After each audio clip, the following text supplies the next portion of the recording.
क्या आपने कभी सोचा है कि नवरात्रि के 9 दिनों में जब सब भक्ति में डूबे होते हैं, तब क्या एक पेग लगाना ठीक है?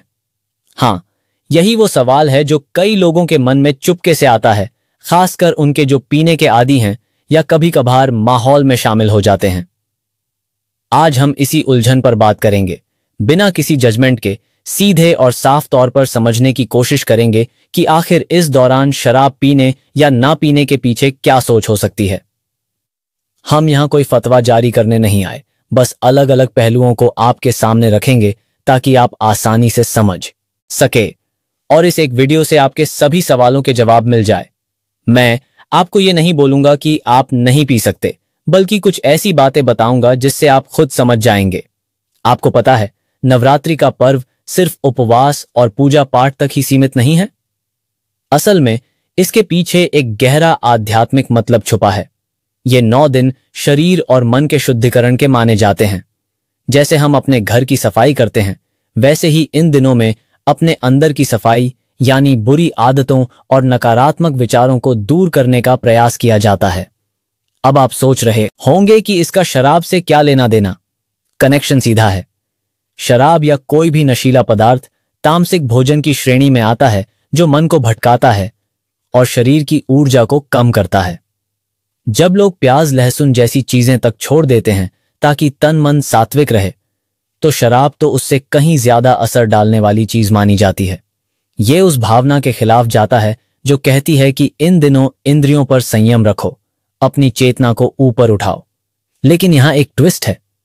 क्या आपके साथ कभी ऐसा हुआ है कि नवरात्रि चल रही हो, आप किसी गेट टुगेदर में गए हों और वहां ड्रिंक्स चल रही हों, या शायद आपके दोस्त सर्कल में लोग इसे ज्यादा गंभीरता से ना लेते हों? ये वो पल होता है जब दिमाग में जंग छिड़ जाती है।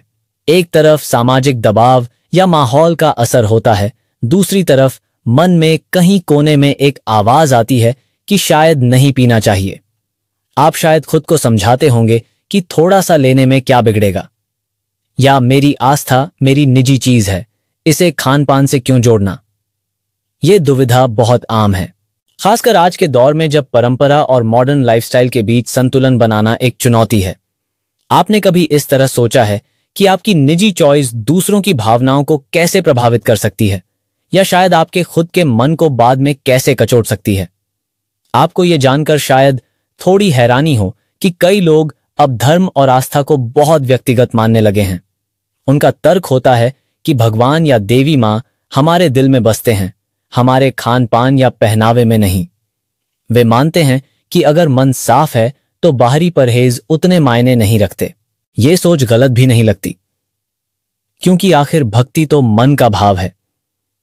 आप भी शायद यही सोचते होंगे कि जब मैं किसी का बुरा नहीं कर रहा, तो मेरे एक आध ड्रिंक लेने से पर्व की पवित्रता कैसे भंग हो सकती है?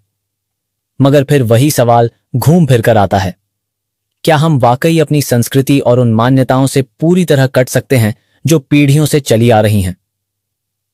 क्या कहीं ना कहीं ये 9 दिन आत्म अनुशासन का पालन करने का एक मौका नहीं है, भले ही आप इसे धार्मिक नजरिए से न देखें? तो आखिर में बात कहां आकर रुकती है? सच तो यह है कि कोई आपको जबरदस्ती रोक नहीं सकता। यह पूरी तरह से आपका अपना फैसला है।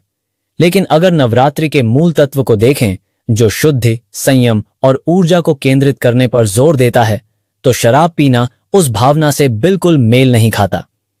यह वो समय है जब शरीर को डिटॉक्स करने और मन को शांत रखने का प्रयास किया जाता है, और शराब इसके ठीक उलट काम करती है।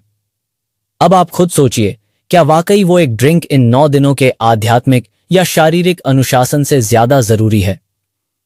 देखिए, अंतिम निर्णय तो आपका ही है, पर हमारी सलाह यही रहेगी कि इन 9 दिनों में परहेज करना शायद आपके लिए बेहतर हो। इससे न सिर्फ आप परंपरा का सम्मान करेंगे, बल्कि आपके शरीर और मन को भी एक जरूरी ब्रेक मिलेगा। वैसे ना पिएं तो सेहत के लिए तो अच्छा है ही, शायद मन की शांति के लिए भी। बाकी आपकी मर्जी।